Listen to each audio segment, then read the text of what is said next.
Di antara syirik kecil yang merajalela di tanah air kita adalah tatoyur. Tatoyur itu artinya apa?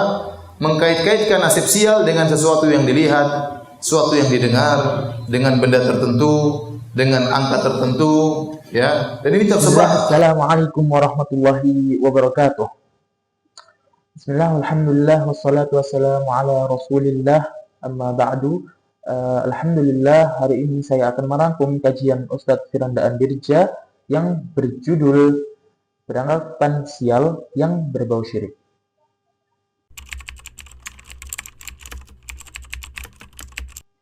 Sebelum kita masuk ke pembahasan, mari kita mengenal Ustadz Firanda Andirja. Ustadz Firanda Andirja lahir pada tanggal 28 Oktober 1979 di Surabaya, Jawa Timur, Indonesia.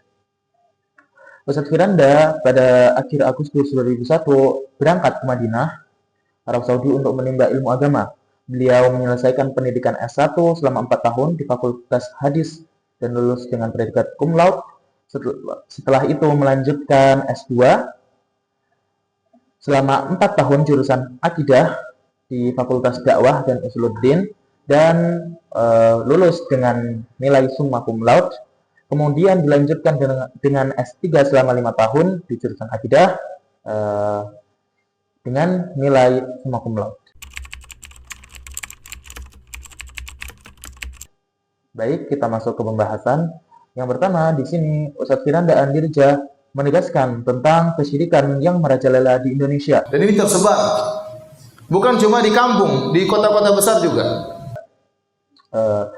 Ustadz Firanda Andirja menegaskan tentang tatayur, yakni suatu kesyirikan yang tidak berlandaskan.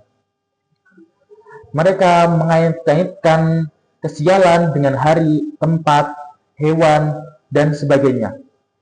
Contoh adalah meyakini angka 13 sebagai angka sial. Semua tatayur itu adalah khurafat. Apa itu khurafat? Khurafat adalah sesuatu hal yang diada-adakan tanpa berlandaskan Al-Quran atau hadis. Ada sebuah kisah dari Ustadz Firanda Andirja tentang seorang raja yang bertemu dengan orang buta. Raja ini itu mengatakan bahwa orang buta ini pembawa sial. Maka raja ini memenjarakan orang buta. Kemudian selama dia pergi keluar, orang buta ini dipenjara. Setelah raja ini kembali, tidak terdapat sial dalam perjalanannya, dia membebaskan orang buta itu. Kemudian orang buta itu berkata kepada raja, "Raja, bukan saya yang membawa sial, tapi raja yang membawa sial. Karena saya bertemu dengan raja, saya dipenjarakan." Kemudian, contoh selanjutnya adalah zaman dahulu, orang-orang jahiliyah meyakini bahwa bulan Syawal adalah bulan sial.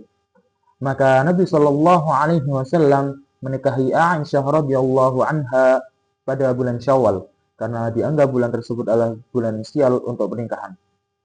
Dan hal seperti ini masih kita dapati hingga sekarang. Seperti kebanyakan orang-orang ketika ingin menikah, melihat dulu kapan lahirnya, di hari apa ingin menikah, kemudian bagusnya tinggal di mana, dan sebagainya. Semua ini adalah khurafat.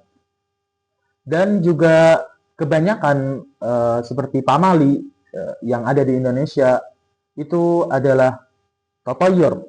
Jadi meyakini sesuatu hal tanpa sebab sebagai sesuatu hal yang menyebabkan kesialan. Seperti melihat burung gagak, kemudian tersandung, dan lain sebagainya. Maka kita harus menghindari hal-hal seperti ini agar kita terhindar dari dosa syirik. Banyaklah. Di Makassar saya rasa juga banyak pamali-pamali, hati-hati. Itu semua kesyirikan. Kalau kita ingin meninggal bertemu dengan Allah, diampuni dosa-dosa kita, hilangkan semua itu dari hati kita. Hilangkan. Ustaz, tapi ini sudah dari nenek moyang kami. Itu tradisi yang salah, harus dihilangkan. Ini adalah kesyirikan, teman-teman.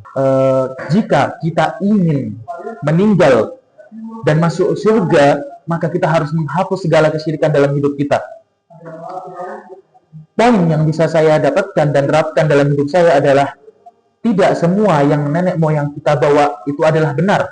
maka kita harus memilahnya. Mana yang benar kita lestarikan dan yang salah kita buang. Sekian. Wassalamualaikum warahmatullahi wabarakatuh.